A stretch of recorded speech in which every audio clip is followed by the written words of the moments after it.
National Electrical Code Article 384.13 covers the installation of panel boards.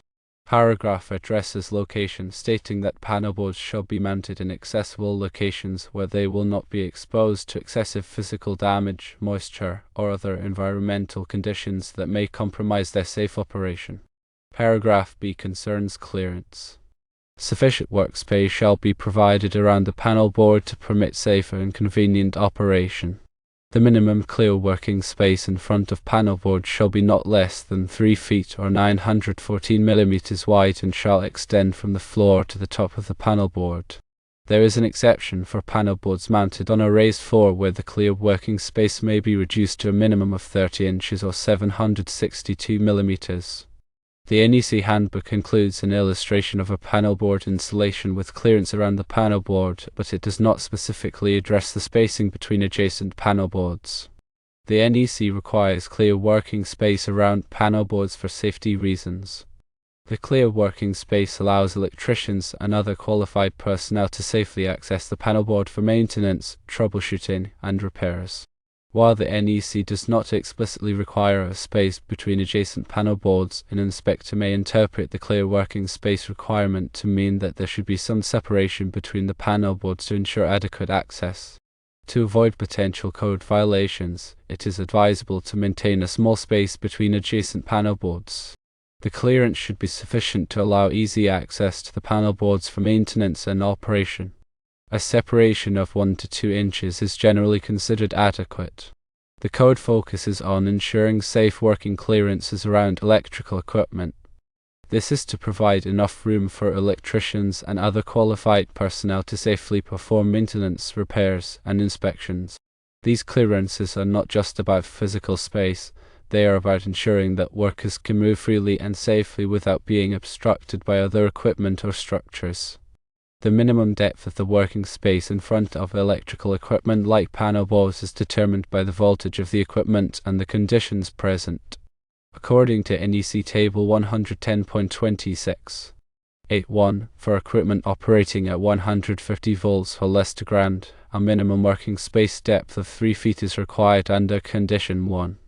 Condition 1 is where there are exposed energized parts on one side of the working space and no grounded parts or grounded parts that require grounding on the other side of the working space, or exposed energized parts on both sides of the working space that are effectively protected by insulation or other means.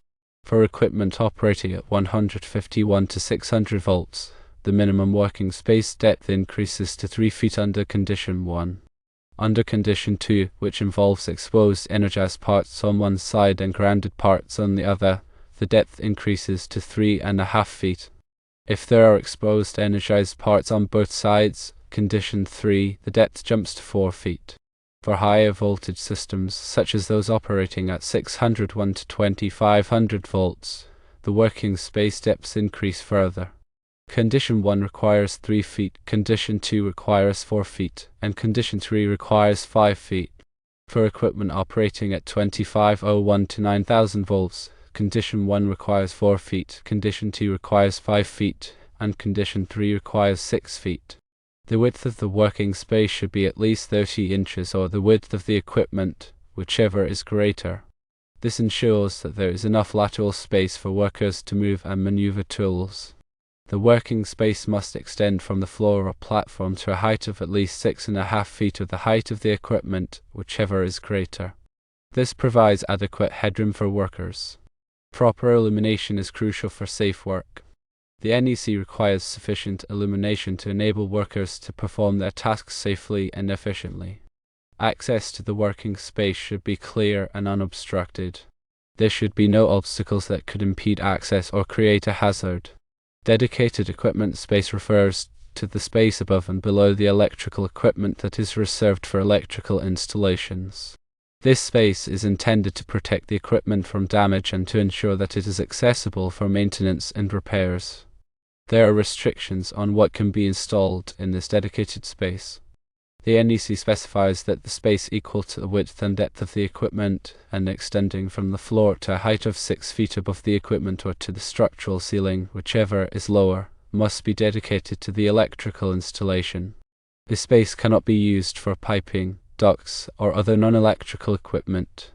Foreign systems refer to non-electrical systems such as plumbing, HVAC, and communications systems. The NEC places restrictions on the installation of foreign systems in the vicinity of electrical equipment to prevent potential hazards and ensure safe operation. Foreign systems should not be installed in the dedicated equipment space. They should be located in such a way that they do not obstruct access to the electrical equipment or create a hazard. Any piping or ductwork that passes near electrical equipment should be properly supported and insulated to prevent damage or electrical hazards. The NEC also addresses the issue of equipment guarding. This refers to the measures taken to protect electrical equipment from physical damage and to prevent unauthorized access. Electrical equipment should be guarded against physical damage by enclosures, barriers, or other protective means. Enclosures should be designed to withstand the environmental conditions to which they are exposed. Access to energized parts should be restricted to qualified personnel only. This can be achieved through the use of locks, seals, or other security measures.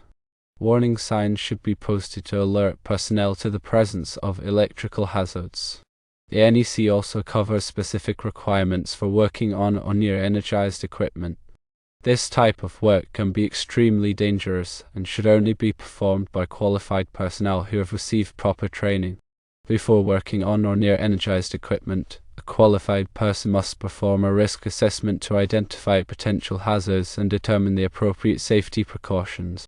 Workers must use appropriate personal protective equipment, including insulated gloves, clothing, and eye protection. Tools and equipment used for working on energized equipment must be properly insulated and rated for the voltage involved. Workers must maintain a safe working distance from energized parts. The minimum safe working distance is determined by the voltage of the equipment. If it is not possible to de-energize the equipment, workers must use insulating barriers or other protective measures to prevent accidental contact with energized parts. The NEC also addresses the issue of arc flash hazards. An arc flash is a dangerous electrical explosion that can occur when there is a fault in an electrical system. Arc flashes can cause serious burns, injuries, and even death. To protect workers from arc flash hazards, the NEC requires that an arc flash hazard analysis be performed before working on or near energized equipment. The arc flash hazard analysis is used to determine the potential arc flash hazard and to select the appropriate personal protective equipment. Workers must wear arc-rated clothing and equipment that is appropriate for the potential arc flash hazard. Warning labels must be placed on electrical equipment to alert personnel to the potential arc flash hazard. The NEC also requires that electrical safety training be provided to all workers who may be exposed to electrical hazards. This training should cover topics such as electrical safety procedures, hazard recognition, and the use of personal protective equipment. In addition to the NEC, there are other standards and regulations that may apply to electrical installations. These include standards from organizations such as the Institute of Electrical and Electronics Engineers, IEE, and the National Fire Protection Association, NFPA, as well as regulations from state and local governments. It is important to be familiar with all applicable standards and regulations to ensure that electrical installations are safe and compliant. The NEC provides a comprehensive set of requirements for electrical installations. By following these requirements, it is possible to minimize the risk of electrical hazards and ensure the safety of workers and the public. Always consult the latest edition of the NEC and any applicable local codes before performing any electrical work. Proper planning and execution are essential for a safe and successful electrical installation. Ensure that you have a clear understanding of the project requirements and that you have the necessary tools and equipment. Before starting any work, inspect the equipment and materials to ensure that they are in good condition and free from defects. Follow the manufacturer's instructions for installation and operation. Use appropriate wiring methods and materials for the application. Make sure that all connections are properly made and tightened. Grounding is a critical aspect of electrical safety. Ensure that all electrical equipment is properly grounded to provide a path for fault current to flow back to the source. Use the correct size and type of grounding conductors. Bonding is another important aspect of electrical safety. Bonding involves connecting all metal parts of an electrical system together to create a low impedance path for fault current. Use appropriate bonding jumpers and connectors. Overcurrent protection devices such as circuit breakers and fuses are designed to protect electrical circuits from overloads and short circuits. Use the correct size and type of overcurrent protection devices for the application. Make sure that the overcurrent protection devices are properly installed and tested. Wiring should be protected from physical damage. Use conduit, raceway, or other protective means to protect wiring from abrasion, impact, and other hazards. Wiring should be supported at appropriate intervals to prevent sagging and strain.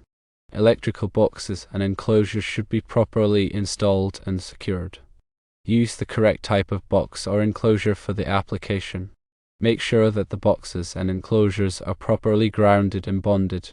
Electrical panels should be properly labeled to indicate the circuits that they serve.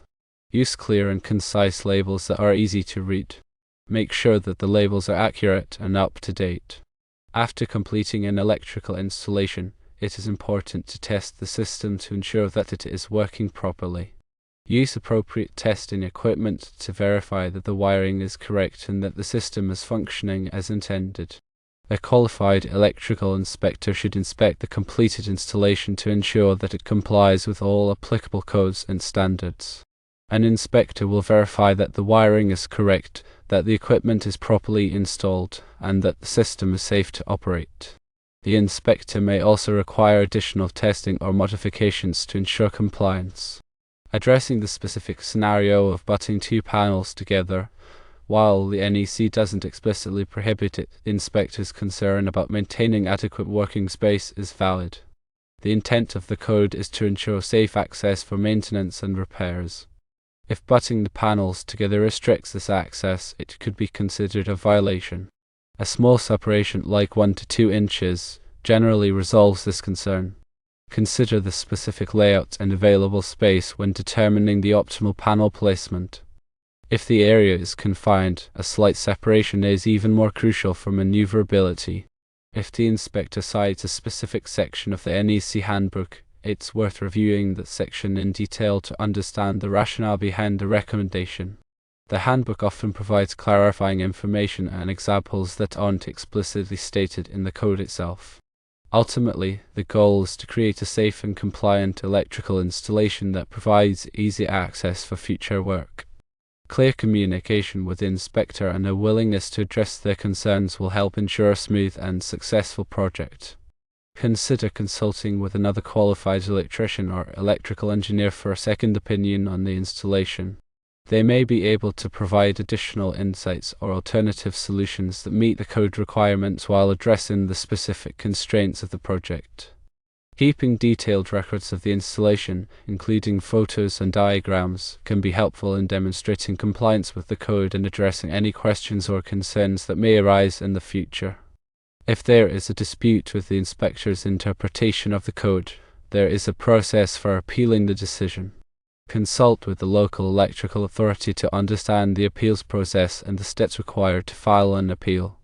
However, it is generally advisable to try to resolve the issue amicably with the inspector before resorting to an appeal. Remember that electrical codes and regulations are constantly evolving. Stay up to date on the latest changes and interpretations to ensure that your work is always in compliance. Continuing education and professional development are essential for electricians and other electrical professionals. By staying informed and knowledgeable, you can ensure that you are providing safe and reliable electrical services. The NEC is not intended to be a design manual, but rather a set of minimum safety requirements. It is the responsibility of the designer and installer to ensure that the electrical installation is adequate for the intended use and that it complies with all applicable codes and standards. The NEC is a living document that is constantly being revised and updated to reflect new technologies and best practices. It is important to stay informed about these changes and to incorporate them into your work. The goal of the NEC is to protect people and property from electrical hazards. By following the requirements of the NEC, you can help to ensure the safety of your electrical installations. Always prioritize safety and take the necessary precautions to protect yourself and others from electrical hazards. If you are not qualified to perform electrical work, hire a licensed electrician to do the job.